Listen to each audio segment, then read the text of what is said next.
Bonjour Marc, merci d'avoir accepté notre invitation sur le plateau de la Tribune au sein de l'événement PowerSal Summit. Bonjour. Donc Marc, en tant que porte-parole de l'association Negawatt, entre autres, que pensez-vous de la sobriété qui est un apport conceptuel relativement nouveau au sein de l'État, répété durant la crise énergétique liée à la guerre en Ukraine?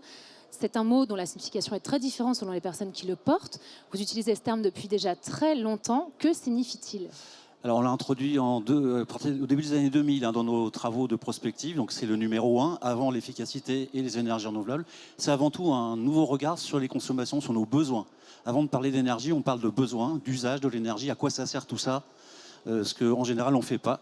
On parle toujours de la production, alors le nucléaire, le renouvelable, etc. Non, nous on prend ça dans le bon sens en fait, c'est une remise en bon sens.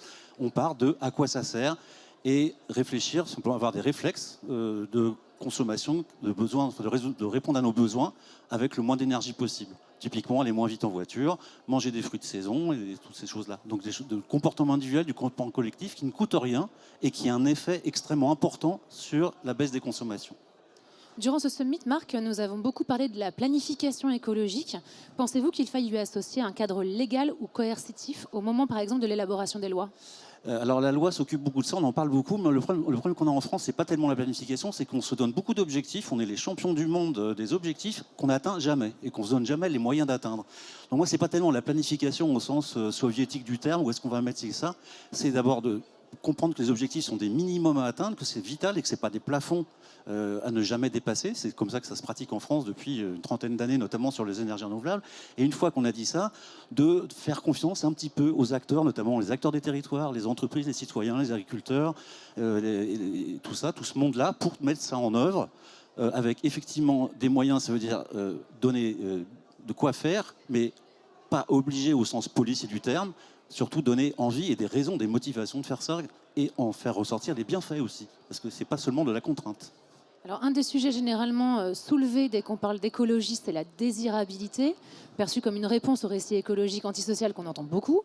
Pensez-vous que cette réflexion sur la désirabilité soit un des critères importants pour aller plus vite dans la transformation de la société ? Oui, alors il faudrait arrêter d'opposer le social et l'écologie. Moi qui suis tombé dedans quand j'étais petit, pour moi c'est le même sujet.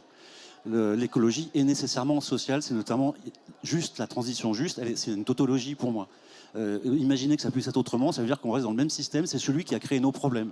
C'est l'accumulation de richesses, notamment par certains, qui a fait que on consomme trop par rapport aux limites planétaires. Et donc cette désirabilité, pour moi, elle est intrinsèque à la fois à la transition et à la fois à l'écologie. Je n'imagine pas une planète vivable sans écologie et sans désirabilité de cette écologie, évidemment. Et enfin, pour conclure, Marc, un mot sur notre événement ? Alors c'est une première, donc j'étais venu avec une certaine curiosité. Il y a beaucoup de choses très intéressantes. Il y a juste le quartier, la Défense, c'est pas très. Il y a d'autres endroits plus sympathiques, mais bravo pour ce premier événement. Merci beaucoup.